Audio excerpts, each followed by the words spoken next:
Welcome to the Inside Out Money Podcast.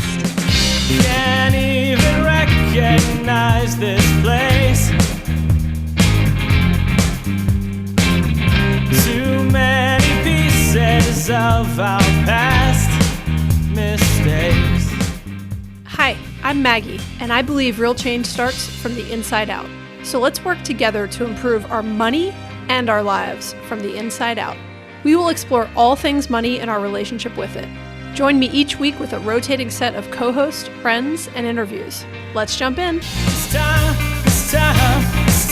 we going round and round and round and round. All right, I think we're good. Okay. Hi, it's nice to see you. I'm wearing my shirt. You can see. Oh, nice. I like it. I can see it. Okay, this is our first episode where we're both wearing Inside Out Money shirts. This has got to be our best, you know? Oh, I like that one. Oh, did I not know that was an option? Maybe I'll just get all of them. I know. I'm going to go and stock up on all of them. Okay, we'll jump in for the sake of. Side note too. So I bought us books and I'm going to send what yours book as is your it? birthday present. Have you heard of Thanks. this? Oh, no, don't send it to me. I bought it in the airport with money that I had left over. We had a bunch of euros left over. I keep meaning to do a post. You just bought it? I bought it in the London airport because we had euros and the kids couldn't pick anything. I was like, buy $30 worth of candy. And Greg picked that up and was like, this looks like something you would read. And I was like very unsure about it, but I was like, I gotta get out of here. And it was 10 pounds. And I was like, I bet you bought it the same day I bought it. I bought it that's too on the coincidental. 31st. I bought it a week before that, but that's okay. really coincidental. That's so I've been funny. following this guy on social media for years and he's British. That's probably why it was in Heathrow. Oh, yeah. That's really funny. I'm glad bought you're it as recommending 2 it. copies. So the book is Happy Sexy Millionaire. We're going to read it. It is hilarious that you bought it for me and that I bought it in the Heathrow airport. Yeah. I kind of read the back and for a minute was like, ooh, is this like a crypto bro or something? So I'm glad to hear that you followed him and vouched for him. Because when I first read the write-up and I was like, when you hear the certain stories of I went from having nothing to having hundreds of millions of dollars. Now I'm going to tell you all it just has an icky feeling. Well, he starts the book saying, I don't want to be that person. So nice. That's where it's kind of nice. Ooh, good. Okay. I have an idea. What if I send it to Liz? Oh, you should send it to Liz. We do a 3-way. We do a book threesome. Club. I like Threesome it. book We have club. a 3-way. Okay, I like it. Yeah, a trio book club. Okay. Yes. Send it to Liz. That's a great idea. Yes. You should surprise maybe her with email her and. Where did you physically buy it? So I was going to buy it on Powell's. It was really expensive on Powell's, but I didn't want to do Amazon. And I found this new, and I was going to plug this when we do the book. It was called bookshop.org. And when you buy books, it's all independent sellers from across the US, they get donations towards those bookshops. So you are buying it at a discounted price, but then the money kind of goes towards these independent bookshops. So it was pretty cool. That's kind of cool. The reason I was asking is because sometimes when I want to send someone a book, I'm just the free shipping from Amazon just wins. The shipping will cost more than the book itself costs. Yeah. I was going to send it to you, but then I was going to send it to myself as well. And I justified it through bookshop.org and then thought, well, at least I can put a nice handwritten note in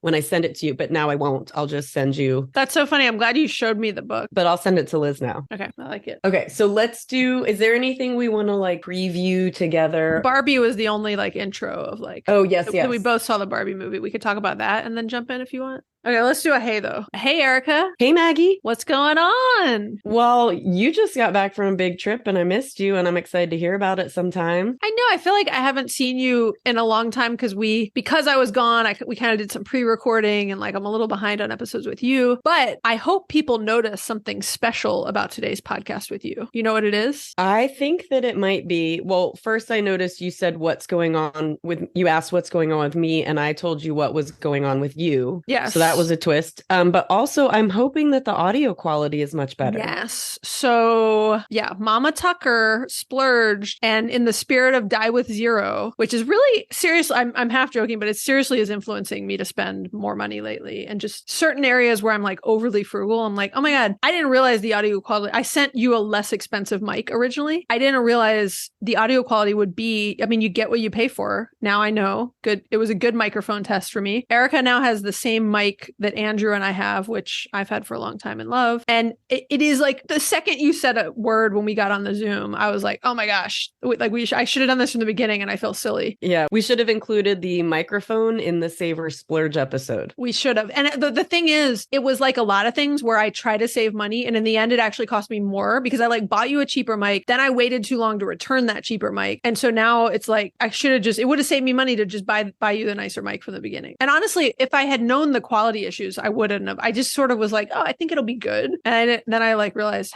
what a big difference a good mic makes. Don't worry, I will consign that microphone so it's not going into give it a good landfill. home. Yeah. Yeah. Find a novice, someone who wants a poor quality microphone. Actually, it'd be like a great mic for like someone that's just working from home, that isn't trying to record a podcast, but that just needs a good microphone. Well, maybe I'll use this microphone when I have work calls going forward and I just look like I'm professionally ready for the best audio quality for discussing the things I discuss at work. Yeah, legal renewable stuff. Yeah, throw everyone for a loop with this. You joke about that, but I would actually use this I would keep it off screen. So like you can kind of see my mic, but I would kind of push it down so you couldn't see it. But I would still use it for work calls because you can use it for work calls. Like it's not going to wear it out or anything. And it will improve the audio quality of your work No, calls. if I'm going to use it for a work call, I'm going to have it on screen. I'm going to have one ear like off, this. like straight DJ style. I like I'm it. really going to like own this. Yeah. And then you can sing now more because they'll really get to like fully appreciate your beautiful singing voice. Yeah. Yeah. My Whitney Houston style vocals will really just be presented well. Tell your coworkers that you're welcome. They're welcome from me to you. Yes, I from will. You to me Thank to them. you. So one thing I want to bring up before we get going on this topic is while you were traveling and in all of my life chaos, we both managed to see the Barbie movie. Because we prioritize things in our life. Yeah. And that was worth prioritizing. And I just really want to dive into that because I've still been processing it. And for anyone who hasn't seen it, hoo boy, like it is way better than I think anyone can expect. And what were your big takeaways from it, Maggie, without giving spoilers? Well, can I admit something first?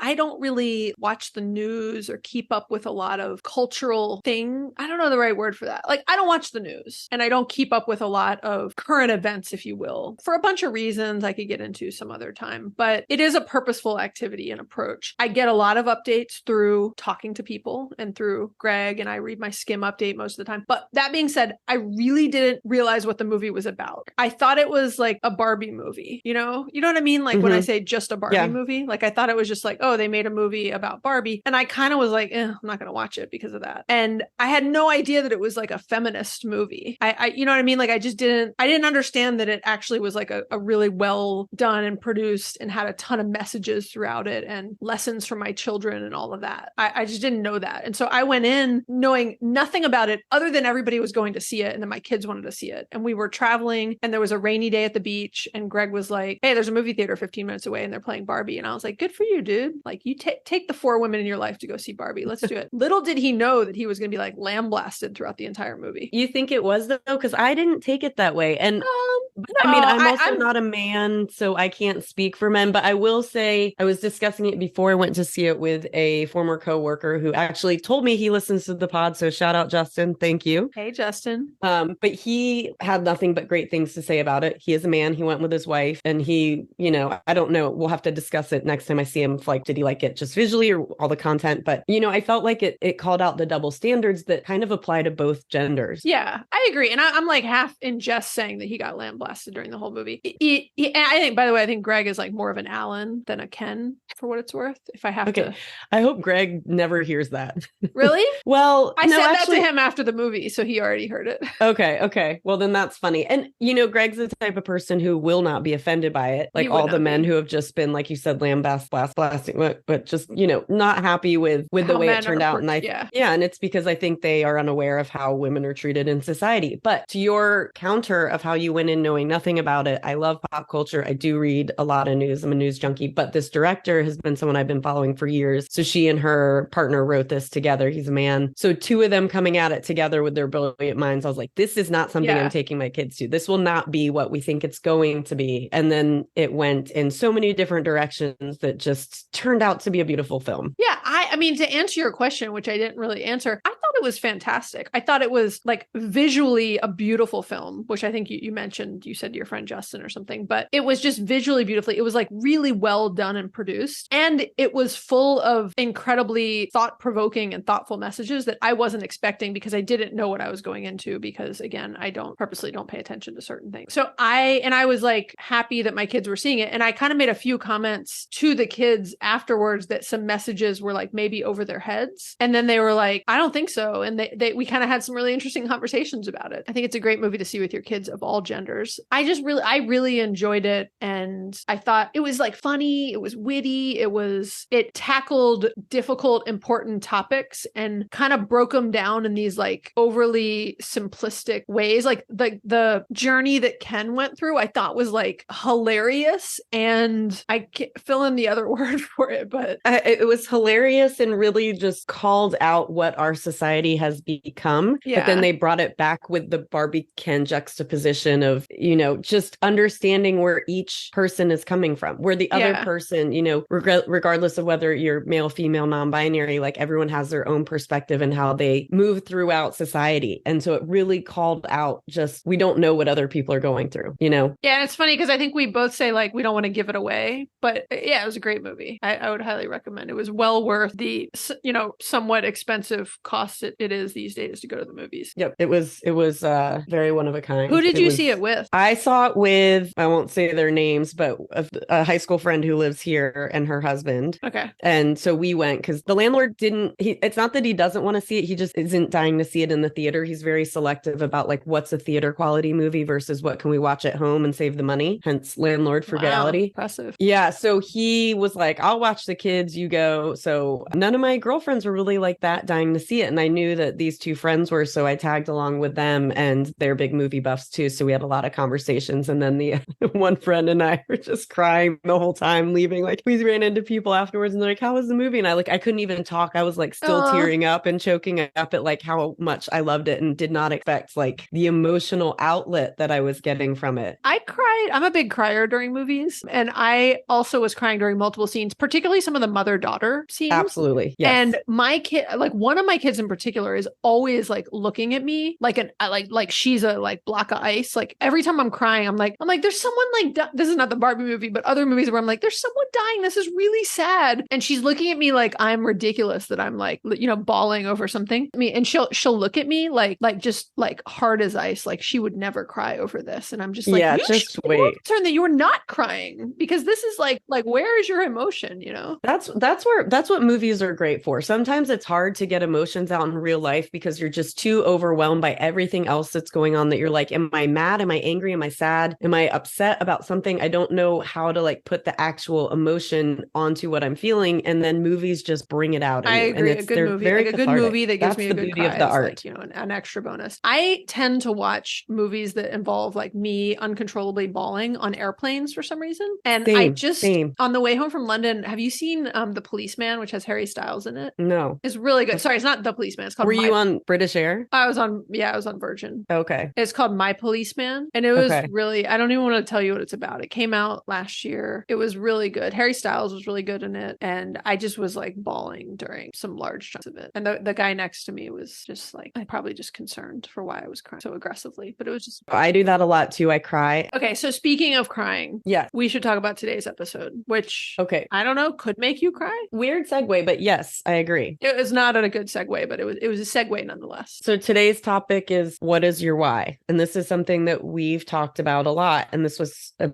topic I pitched to you early on, and then true to form forgot that I pitched it. I was just going to say, I thought for a second you were going to say you remembered it. And I was like, wait, you remembered that you pitched it? It was your idea. No, but I was like, what a great idea this was. You're like, yeah, it was yours. And I was like, oh. You're full of great and forgetful ideas, I just rapid fire, throw them out. Yeah. So I just got, my job is just to remember your good ideas and then bring them back up to you. And so we're going to talk about like, what is your why and why that even matters. And if you're still with us, well, like there was a lot on Barbies and crying, and hopefully you're still with us. And now we can talk about today's topic. Yeah. So Maggie, do you want to define what a why is, which, kind of sounds like one of those hokey terms, but I think it really is applicable for when we look at what we're we're trying to accomplish in life and like what we're striving towards. I don't want to say goals. You can have more than one thing, but having a why is it's important. Yeah. So I've had like mixed views on the importance of a why over the years, but I'm definitely pro understanding and knowing your why. And I think it can have a lot of value, which we'll talk about. But just to roughly define it, and this came from, another site that I probably can't quote because I can't remember, but a statement of purpose that describes why you do the work you do and why you live the lifestyle you do. It's your calling, it's your conviction. I liked this definition, Erica, because I like that it kind of referenced work, which I think is important, but it actually said like why you live the lifestyle you do. And I think we're going to tie a lot of this to your finances since, this is a financial podcast. And I just love the reference to like why you live the lifestyle you do. And I personally think knowing your why can really be incredibly helpful and motivating to improve your finances. I don't know if you remember this, we did a Friends on Fire episode. It was episode 163. In case anyone wants to look it up, we'll put a link in the show notes. And we talked about,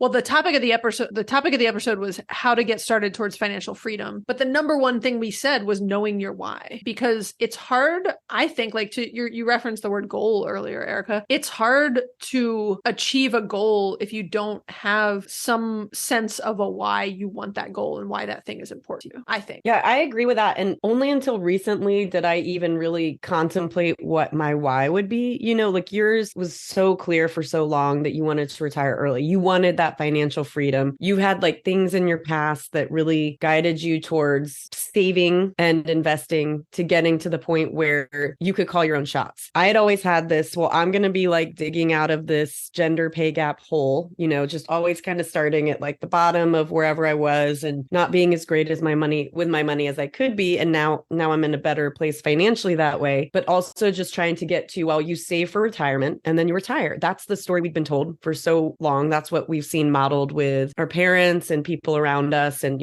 coworkers who retire at certain ages. And only through you did I know that, this is not how it has to end. Your ending does not have to be you retiring at 65. Yeah. And so in having discussions with you, and like, you had said something in one of our conversations recently, like a why could be you're just really miserable at your job and you want the financial security to just say, you know what, this is really just not a healthy situation and place for me to be. I quit. I don't have anything else lined up yet, but I need to just be done with this now. And I've seen that happen with people and it's probably very liberating for them. And it's given me some ideas around, not that that's why I like save my money or try not to spend, thinking of like, I don't spend so I can quit my job. That's not really what that's about. But I was having a conversation when I was traveling for work this week with a coworker who was like, I don't really want to ever stop working. I like my job. And I think that's another important piece of a why is, are you in a career or a job or an industry that kind of aligns, or not kind of, but it adds to that lifestyle like you talked about, and it adds to like your values. So for, the landlord and I both work in renewable energy. That is a very important area of our lives. We don't do it because it's trendy. We do it because it's what aligns with our values, what we care about. And I'm in this new company. I love everyone I work with. The job is great. The company's great. It's as of now showing all the right values that I was hoping to see. Sometimes companies preach those and don't actually practice them. And I'm seeing all the positive things. I'm like, I kind of feel like I have like the best of all worlds here. Yeah. And it kind of adds to my why of like, I'm getting paid to be in a job that I really love, being able to say, this is what I do. The work's interesting. The people are great. I just want to do meaningful work with good people. Yeah. And it can be that simple. Yeah, I totally agree. And you have also been in jobs where you weren't happy, right? Right. And it feels good to know that when and if you get to a point like that, you will have options, right? I think like you made a comment earlier, Erica, that I always like, I don't know if you said it this way, but something about like, I always knew I wanted to like quit work or retire early. I didn't, just so you know, like I up until like 6 years ago, didn't really have this goal. Like I had a different why. And then we'll talk about this like at the end around like what if your why can truly change. Like I feel like my why has changed and adjusted over time. And some of that was financial related. As soon as I realized I had options, I started to rethink what my why actually was. What I think is interesting about what you were just saying is like a lot of people, especially in the like personal finance space and particularly in the FIRE space, which is financial independence, retire early, they assume when we're talking about your why that it must be that you want to leave your job or retire early. And it's not. That's not what we're talking about today. It is about living a life that you love and feel proud of and trying to be your happiest, best self. And I think that's what we're all trying to do in this world in our own ways and on our own paths. And I personally believe improving your finances is a big step towards anyone having a happier life, regardless of whether you want to like leave your job, whether you love your job, Erica, and you're in a great situation right now. But you know, knock on wood, you might not be in that situation 2 years from now, or something could happen that, you know, makes you want to, you know, take some time off, or, you know, whatever it is. And so I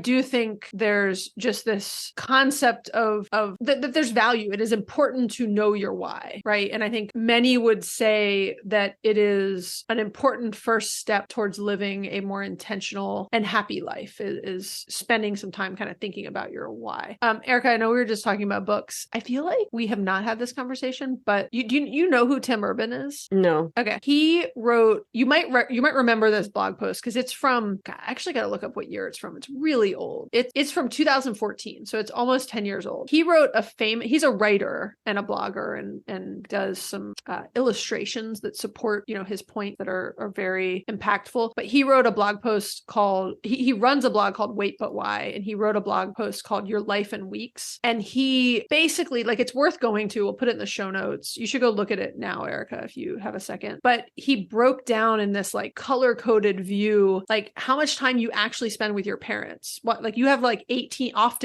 years like under your parents' house. And then you might, let's say you see them 5 times a year, right? He kind of broke it down on like the amount of time post 18 that you'll actually spend with your parents. And it's like tiny compared to what you spent with them growing up. And he just had this way, like the short of it is go read it. And the summary of it is life is short, make the most of it. And he was basically just breaking down your life in weeks to how little time we really have with our kids under our roof, right? Which was one of my big motivations for leaving work. Are you about to start crying, Erica? Yeah. Oh, yeah. Sorry. Cue Barbie tears. Crying. Okay. No, I mean, it and having that broken down visually, it goes back to what you said earlier about living your life intentionally. I think we get caught up with, I mean, I just said this when we got on with each other, like, I'm just moving so fast. Like I can barely take a breath and I've just got a mental to-do list that's just like running nonstop, like a hamster wheel in my head. Yeah. And while it's intentional, sometimes it drags you away from being present and actually being a party of your own life, you know, a party to your own life. And so it is interesting to just have a blog post or something like this, or a conversation, or the why that's your reminder of like why you are trying to find fulfilling moments in your lives, whether it's, you know, it's when you have that thing that you're striving towards, you create, I don't want to say like a mantra, but you create this thing for yourself that allows you to be present in saying like, if I spend money on this thing now, does this contribute to my why? Yeah. And so it keeps you grounded in the moment of living intentionally, making those choices for yourself in every moment, which sometimes, you know, we're all victim to our whims, and, you know, we might make decisions and choices that are just like living in the moment. And that's fun too. Yeah. Everything can't be like that. I own a lot of t-shirts and sweatshirts that are representations of those whims of like, oh, gee, I don't need another shirt, but like, I want to buy this. Same. You know? So, I mean, but maybe we just own that that's our thing. Yeah. And it's a small, you know, it's a small thing in the end. But yeah, I love this Tim Urban post about your life in weeks, because when I even think about myself personally and like what you were just saying about enjoying your job, like I always liked my job. I didn't like the volume of it and the stress it imposed on my life. But in terms of like, if I had to get paid to do something, I was like, actually, this isn't so bad and they pay me well and, you know, everything else. And I certainly, like in the way that you work in the renewable space, I did not feel like I was like saving the world, but I also worked in travel and I felt like travel was important. And I always was like, I only want to work for a company that I feel good that it's adding value to the world. Right. And I think, you know, or has a purpose in the world that is meaningful. And some companies, I would argue, don't have a purpose in this world that are meaningful. I'm getting off track here. But anyways, I just think the spirit of starting to understand what is important to you. And another Tim Urban reference, Erica, is he wrote a book, which I think you would love, called What's Our Problem? A Self-Help Book for Societies. It's like I actually listened to the audiobook and he reads it. It's actually like a illustrated book, though shockingly, the audiobook is pretty good considering that Yeah, you just threw me for a loop. Well, he actually even admits in some podcast interviews that the audiobook is just as good, if not better, than the visual one, because he's describing what's happening. I don't know how to describe it, but he did a really good job putting the audiobook together. And there's a visual PDF reference that you can like go look at for some of the visuals of what he's describing. But it's a great book. It's a fairly quick read. It's a heavy read though. And he talks about this like concept of high rung versus low rung thinking. And to me, without getting into like the detail of kind of what that is, when we're talking about our why, it's high rung thinking. And he talks about this concept of telos. Telos, it's an ancient Greek term for an end, fulfillment, completion, goal, or aim. It means truth, essentially. And I think of that often as our why, of like, what is our truth? What is the thing that we are seeking and that is important to us? And it could be a, multifaceted truth. It may not be one specific thing. It might be that, I was always very big on like, I want to work for a company where I feel like they add value to the world, right? And I think that's something that's very important to you also, Erica, and I know to the landlord also. And,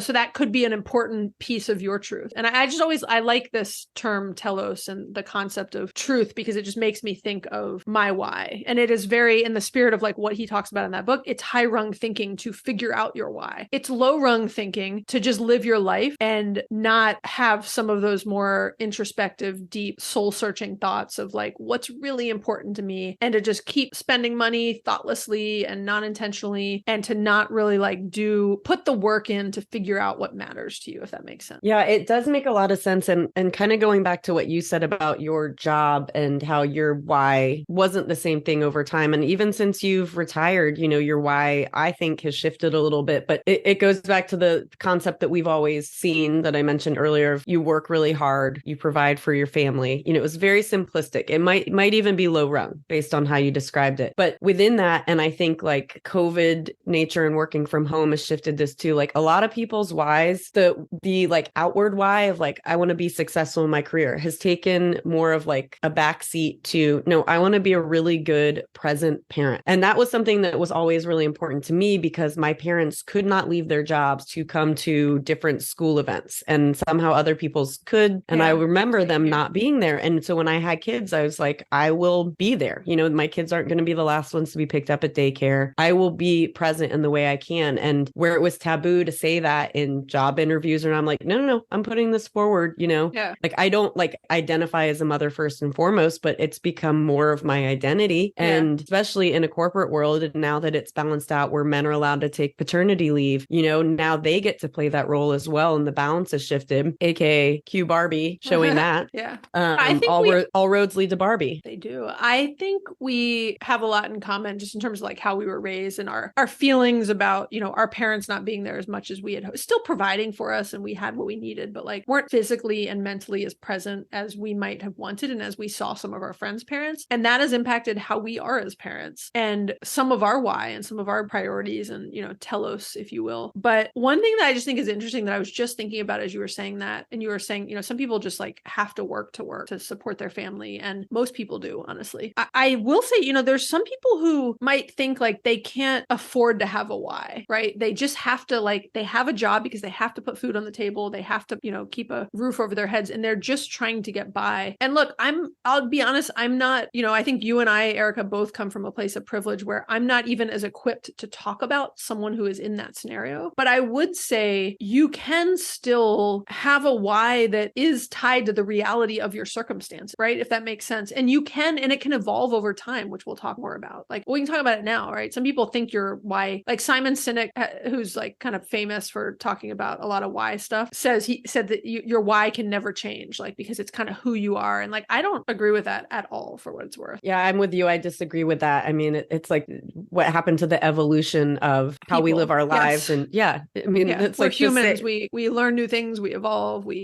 Why can't our why also evolve? Yes. And I think you said this earlier, like, my why has evolved over time. I remember when I was younger being like, oh my God, I could never be a stay-at-home parent. And I'm getting a lot of joy at this point in my life out of being more available and around for my kids, and being able, and even just when I was working, prioritizing what you said of like being able to get to their school stuff and being able to like, I know it means something to them. I remember what it felt like to be on the other end of someone not being there. And even when they're like a little bit older and they say they don't care if you come to something, I think they do. And I've talked about it with a lot of people. Like, I think you get some credit for being there, even when they act like too cool for school. Like they don't care if you're there. I do think, and I've had some conversations where I even can get someone to like admit that like, oh, they actually do want to make sure somewhere. Then that they don't want you coming up to them and like hugging them and like acting like you know them, but you do it anyway. No, I mean, I do a mix of it. Yeah. But I'm trying to back off. I'm trying to like act cool, I'm trying to back off. Okay. Well, so we said this briefly, but like, let's talk about what some potential whys could be, Erica, because I do think some people hear like like oh, what's your why or your purpose or your truth or your telos or whatever you want to call it, and think that it has to be some like big audacious thing, like I want to retire at the age of 40 or something like that. That is not what I think most people's why necessarily would be, right? There's just all these other things that are more realistic that people's whys could be. And I think some examples are helpful to share. Yeah. So in talking about this, a why I think just really comes down to like what financial freedom or freedom looks like for you. And so a lot of it has to do with, I mean, maybe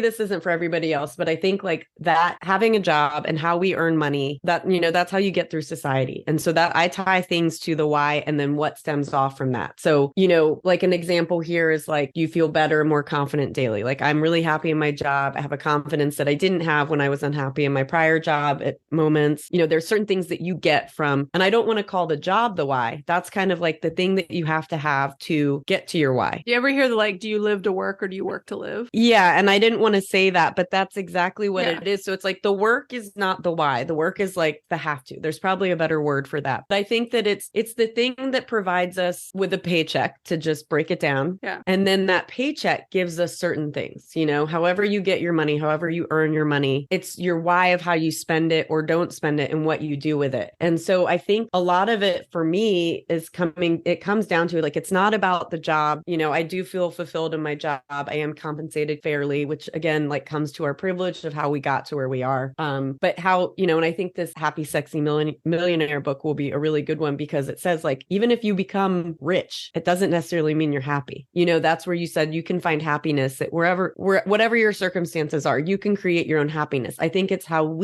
much oomph do we put into money? And so for me, that's where I'm backing away from, is like money can buy you freedom from certain things. It gives you flexibility to take a vacation, spend some time with your family. Like you said, you're actually embracing being a stay-at-home parent right now, you know, so being able to retire early, like that's huge. And I think for me, like, it's not about like having the things and having the stuff, but just being able to save for taking the time away from the thing that gives me the money to go do these things. Yeah. You know, like it's the means to get us to the why. Well, it's to buy your time back, right? As many people would say. And like, I think Vicki Robbins coined that term, but you're doing all of this because you want the freedom and flexibility in the future, not necessarily to not have any job, but like, again, back to the examples of types of whys, it could be to retire early. It could be just to have the flexibility to leave a stressful job if and when you end up in one and take some time off. It could be that you want to spend more time with your kids and you want to move to part-time. It could be that you want to spend more time on your hobbies and passions, which is a big one for me too. It could be that you really want the best relationship possible with your spouse, and that's what you want to lean into. It could be that you want to be, you know, available to help some aging family members, right? Like I know you've spent more time with your dad recently, right? And spent some kind of extended time down with him where he lives. And that's something that is important to you and that you, I would imagine, like having the flexibility to be able to do and would like to continue to be able to do. Yeah. Yeah. I mean, these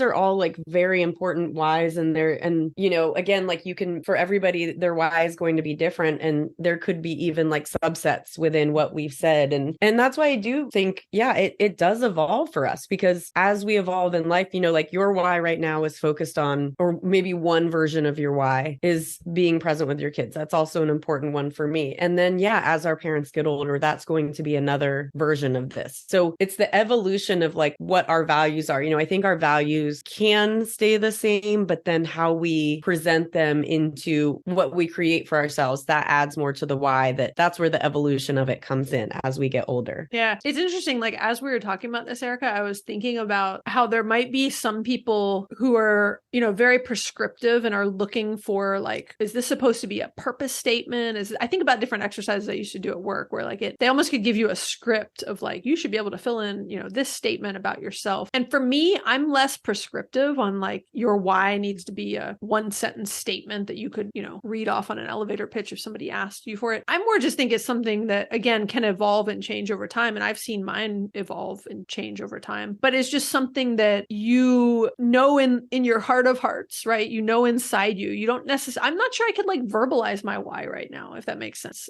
I can tell you like different elements and pieces of it, but I just say that for anyone who's thinking that this needs to come out, that thinking about your why needs to come out and look a certain way and feel a certain way, right? Like everybody's might be different. It might be a statement document, you write down. And I think on that note, we should talk about, well, I'll share a quick thought just on a personal note, because I think it's interesting. We were talking about like that kind of cliche of like, do you live to work or do you work to live? And I would say there was a time in my life where I 100%, whether I would have admitted it or not, but looking back, where I lived to work. It was my most important thing in my life. It was what I put the most time against. It was what I put the most energy against. It was my identity. It was what gave me confidence. It was just like what I lived to work. And at some point, hard to pinpoint when, probably around when I had kids, it shifted to work to live, and realizing that I can still like my job. I can feel passionate about it like you do, Erica, but that it was to give me the means to live my life and to be happy and provide for my kids and everything else. And so I just mentioned that as an example of, one element of my why and how that has shifted over time. But I think, a lot of people would probably be saying, if you don't know your why and you are trying to think more about it, like, how do you get to the point of identifying your why and your truth and what matters to you and what is really important to you? And I'm curious to hear your thoughts on that, Erica. I have a couple thoughts. I think it is interesting because a lot of people's whys shift with certain life experiences, having a baby, maybe losing a parent, maybe going through a divorce, or something that like is a very defining moment in your life where you kind of look at, you maybe can't identify like what your why is, but you know what it isn't. So like you might have something like, for you had a baby and you're like, you know what?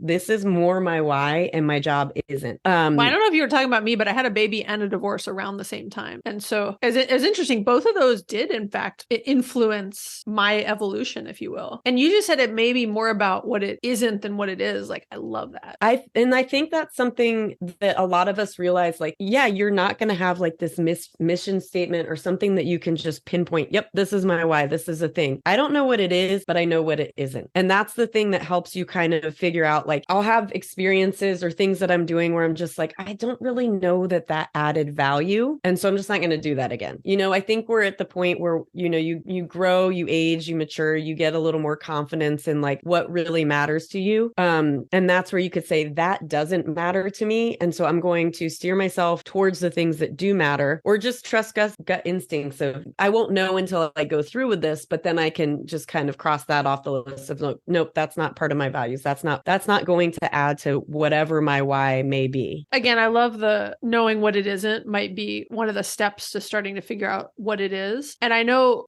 for me, there's a couple things that I can mention throughout this discussion that have helped me to identify my why and are things that I would point other people in the direction of. And one of them is just, it's a kind of cliche term, but it's like, do some soul searching. And to do that, I think you need to spend time alone. I think you need to, I reference like, having a baby and going through a divorce. Well, going through a divorce, you all of a sudden get alone time that you didn't get for a long time. And I just think the concept of alone time and meditating with your thoughts and having quiet time is like quieting your mind is incredibly important, because like Erica, you were talking about how busy you've been lately. And I remember those times. It is hard to think straight and to even know what you want and what you don't want when things are crazy. And when you're in that mode of life where work's busy, you've got young kids, it's a lot for everybody. And it's one of the things that I've been going through all these like feelings and emotions in early retirement. And one of the things I've heard from other people who have been through it is like, be ready for it, because all of a sudden when you get off the treadmill, all of a sudden you're like able to listen to your mind and like process these thoughts. And it's a lot, because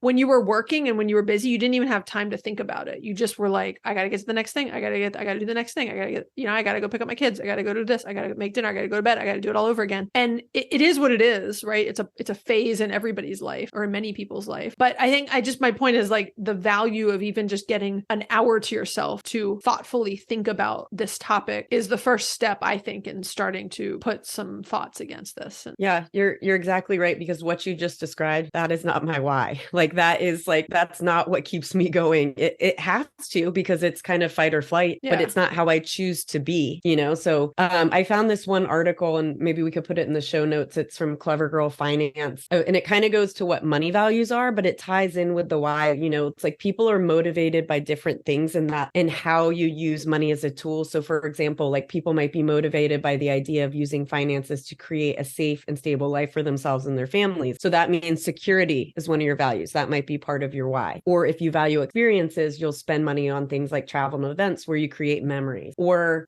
you might really love making donations, doing some good in the world, that's how you leave your mark. And so you prioritize things like your impact and your legacy. So it's kind of where I think I like the idea of money as a tool to add to our why and how we want to use it for what it means for us. And there are different ways, you know, like why money values are important. And it asks the questions of like whether we're even aware of what our money values are. So this one is an interesting article because it helps tie in, well, how do I want to spend my money? You know, it kind of goes back to the why of like, well, I'm spending it on like, maybe we don't need as many t-shirts and sweatshirts as we have, but maybe those are our why. Yeah. Those are the things that make us happy. It adds to memories. You know, this is obviously an over rationalization for us to fill our t-shirt drawers with more tie-dye, but. And it's like, you know, we use the t-shirts as an example, like half in jest. We do happen to kind of both have an affinity for t-shirts and Braves memorabilia as you drink out of that Braves mug, Erica. Oh, yeah. And I see that tiny Braves hat on that. Is that tiny Braves hat or is that the full-size Braves hat on your door handle? Oh, it's a baby Braves hat. That's the baby one that one of her kids wore. It like sits on top of your head like one of those little old, remember those ice cream sundae like baseball caps you get that's when you what get it ice looks cream? like. Yeah, that's what it looks like now. And at some point it did fit my child's head and I just can't get rid of it. So now it hangs on my doorknob. I love that like you live in Portland, Oregon and your child for their school photo had this like tiny little Braves hat sitting on top of their head for their school photo. I love it. I mean, that was the best kindergarten picture ever. That's awesome. So yeah,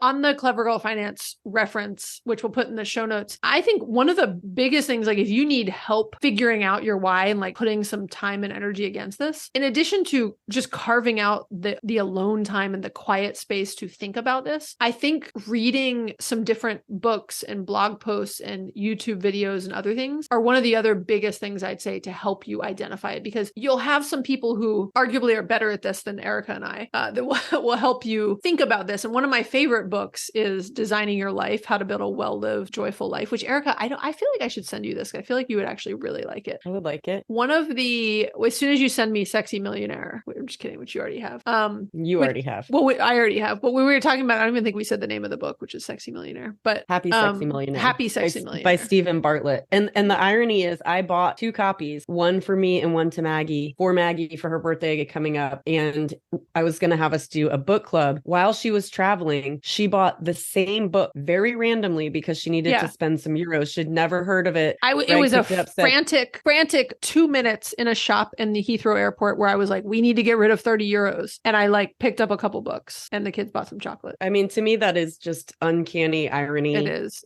This book is meant to be in our, I don't believe in many things, but I do believe in like just certain things where, you know, the stars have aligned, and we're going to do that book soon. Read that. By do that book, I mean, we're going to read that book and then we'll talk about Read it. Yeah. But yeah, Designing Your Life. I think you would love it. One of the things they talk about in that book is this concept of doing a good time journal. And I'm gonna maybe butcher it a little bit, but it's basically like taking notes on like the things that bring you joy and then the things you don't like doing. So you'll notice certain activities at work, Erica, where when you do them, they fill you up and they give you more energy. And then you'll notice other things that are like draining emotionally and physically. And when you start to like document those things, you start to notice patterns. And I think it was the same book where I did like a mind map of like words that come to your mind that are just like things that you enjoy doing and things that you get a lot out of. And I still have this mind map that I did, again, I think when I was reading that book, that is some of the things that have been like what I'm focusing on in retirement and related to the podcast and other things. But I just love that book. And I think my point is more, there are a lot of amazing books and resources, 90% of them free, like that Clever Girl Finance blog post that you referenced. And you can get the Designing Your Life book from your local library if you don't want to purchase it. There's a bunch of books that Simon Sinek has on discovering your why that are on YouTube and TED Talks and other things. And you just like, one of the things I love doing is just like go Google, like, how do I help find my why, or how do I find my purpose? And you'll see a ton of resources, and, you know, leverage the ones that speak to you and that are interesting to you and that, you know, feel like they're your style and your approach to things. Another thing that you touched on with that is that, you know, it's important for people to spend time alone, to just sit with their own thoughts. That's also almost a luxury for some people. And, you know, I'll hear people say, oh, I can't make time. And then someone once said to me, oh, you have to create the time. And I really like that, because that is also something that can be part of your why, is self-care. And I think that, you know, it has like it's a spa day. It's not a spa day. It's taking a minute to just be with yourself. And that's an undervalued part of life, to just be alone inside your own head. And that's where, you know, even if you're taking 10 minutes to just zero distractions, sit by yourself, contemplate like what your why is, read this article, it grounds you, it focuses you, and it kind of helps just set the bigger picture of moving forward with whatever you do or don't want to do. And so I mean, I'm all about the self-care and getting a little bit of time for yourself. My happy place is the dog park. And because I've been so frantic, like I was going to go to the gym and do this, and it's like, that's just one more thing I'm going to squeeze in. I'm going to the dog park. I have a dog, so I'm not like a creeper who just goes.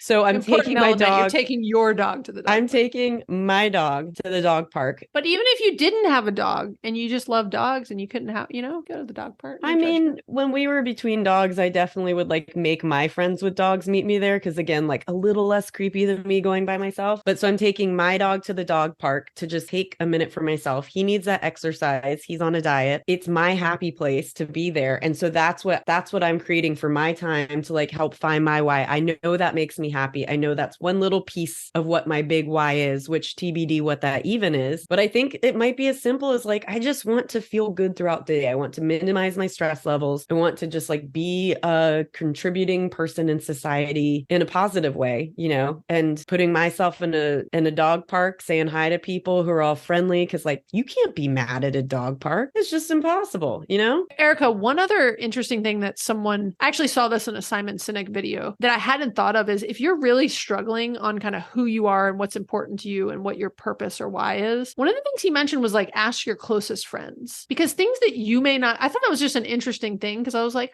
things that you may not see about yourself, because again, life's crazy, you're busy, whatever else, your friends might actually point out and say. And so it could be that you ask your boss or close coworkers or just your lifelong friends. I just thought that was an interesting angle on it, was to actually ask other people. And they may not be right. They may say things where you're like, oh, I don't really, that's not, if that is the way I seem, that's not who I want to be. But I just thought that was an interesting angle on it and worth considering. Yeah, I think that's a great one actually, because we tend to view ourselves through a different lens. We've got that negative voice inside our head and maybe don't give ourselves credit for the things that other people might see or admire about us. And so I think that's a great idea. Our friends can be our fan clubs. And so if anyone we know was looking for their why, come talk to Maggie and me. Exactly. And we'll tell you your why is tie-dyed t-shirt. That is my why. Your why. And my why rhymes with why also. Why? My why is tie-dye. There you go. There's your next shirt. Done. So Maggie, why do you think having a why matters? I mean, you've kind of fulfilled a version of a why in recent years. Like, why do you think this matters? Well, that's a good question. It's hard to even put into words, but if I had to, I think it matters as much as it matters to you, if that makes sense. Right. And so I once heard this quote that I used to love. I used to use this quote a lot at work, and it maybe is the best answer I could give you to that question, Erica. It's perhaps figuring out what matters most.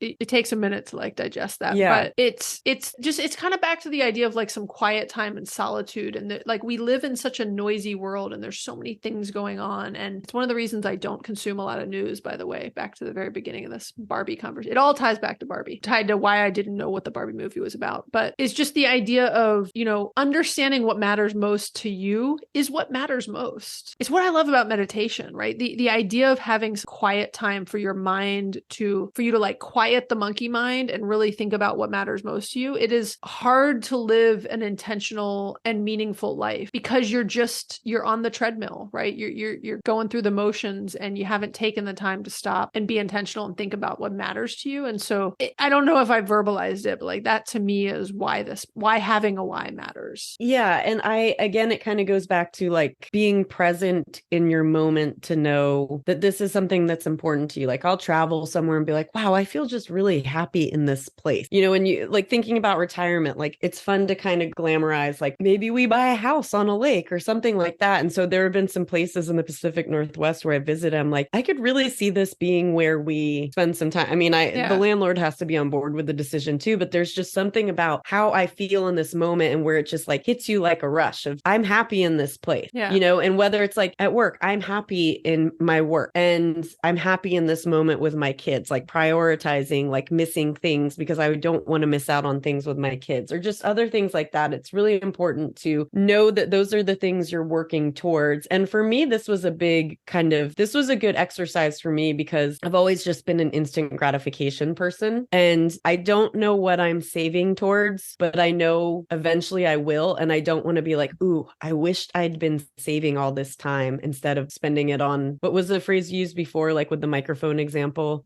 die with zero, maybe like just spend the money on the thing that matters now, which maybe doesn't add for that. But like there are a lot of things that I spend time and money on that really don't matter. And so kind of having clear boundaries about what does and doesn't matter for you financially, time and energy, those things all kind of add together and can help contribute to your why. And so this has been a good exercise for me to think like, again, while I haven't fully identified my why, I have little baby whys that are all painting this big picture of what I really want to get out of life and what I want my life to look like. And so I have another question for you, Maggie, because part of your why was early retirement. Maybe it wasn't your why. Maybe it was a why in the moment. Like I'm going back to this guy who says whys can't change, and I'm going to write him a whole letter about why that's just horrible. But so what, like, since you've had this early retirement, spending more time with your kids, are you present in that being your why? Do you see any other sort of version of a why as you evolve? I mean, you're young. You have stated you don't want to go back to corporate America. Yeah,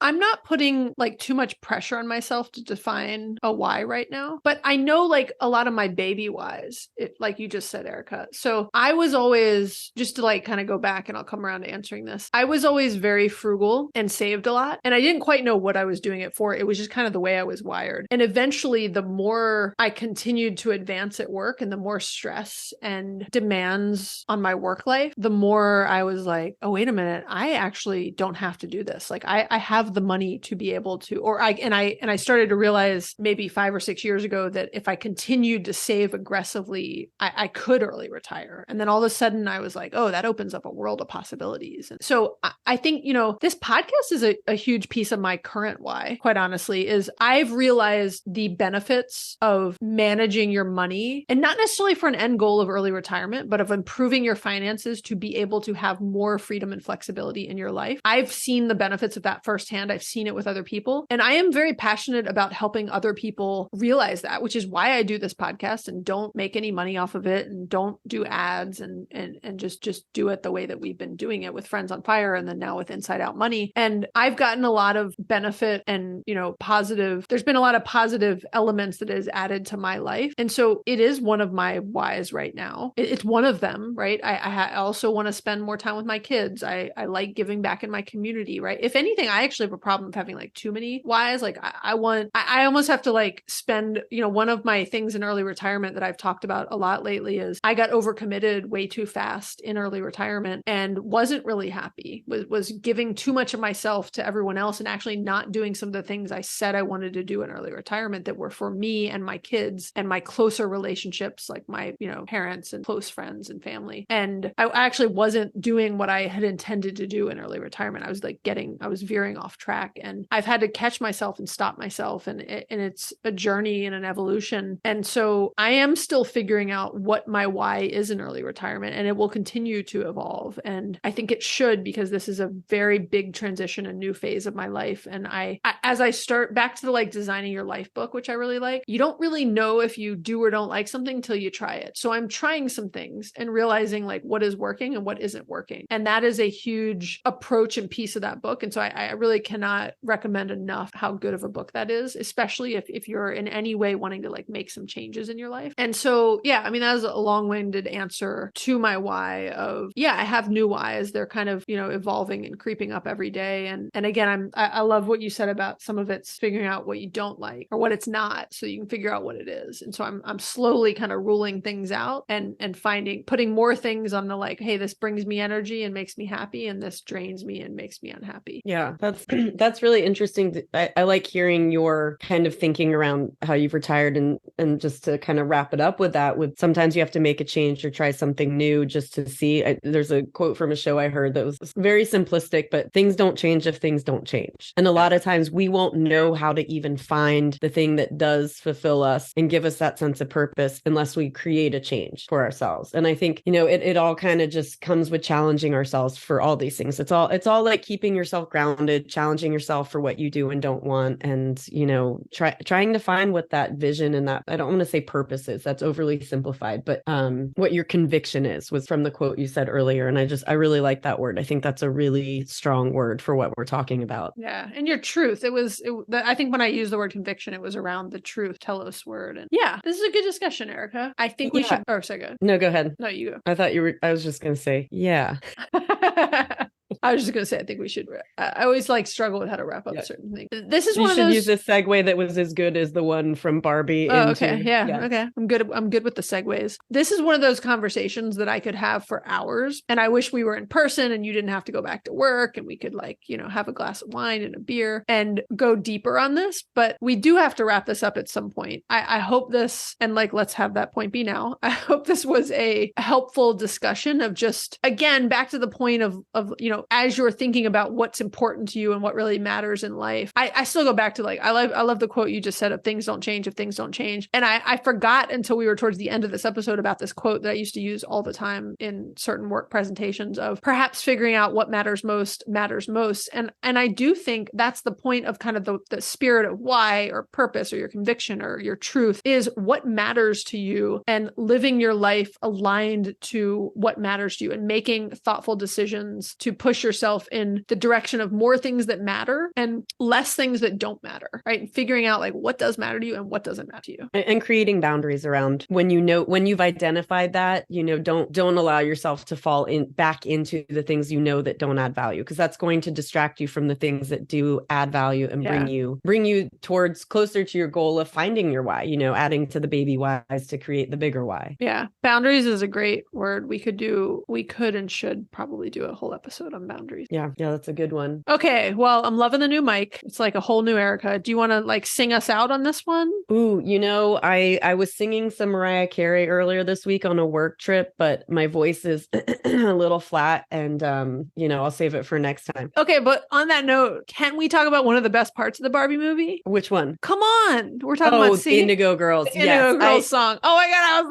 I videotaped it in the theater and sent it to you and a bunch of our friends. I know.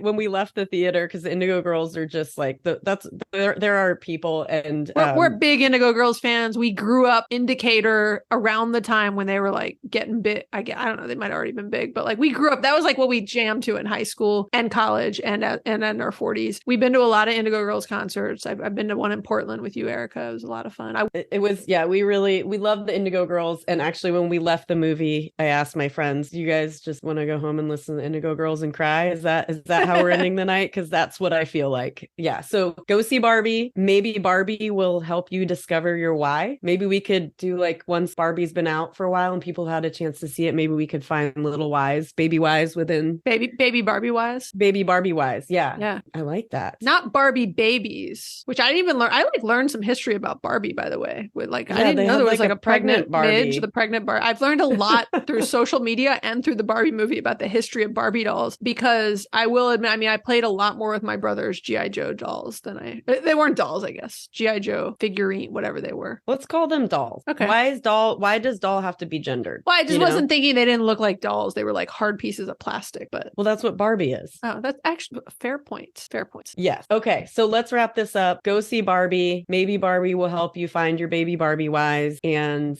thank you for listening. Yeah. Thank you for listening. Thank you all for listening. Okay. You know what? One of our favorite things is if you could go and leave a review, particularly on the Apple Podcasts app. If you can go in, find the Inside Out Money podcast and leave us a review, we really appreciate it. It helps other people to find this podcast and then find their baby Barbie wise, Erica. Yeah. And also, in addition to that, just sharing this with a friend or family member, it's just great word of mouth for the podcast. And it's also just great because it helps you have these conversations with your friends or family. Like we said, sometimes your friends could be the people who help you find your why. Share this with them. Talk about this episode with them. Go see Barbie together after you listen. Yeah, I like it. Okay. And you can always leave us a voicemail or text us at 404-981-3370, or you can hit us up on Instagram. Tell us your why. Okay. Thanks, Erica. Thanks, Maggie. Bye. Bye. Going round and round and round.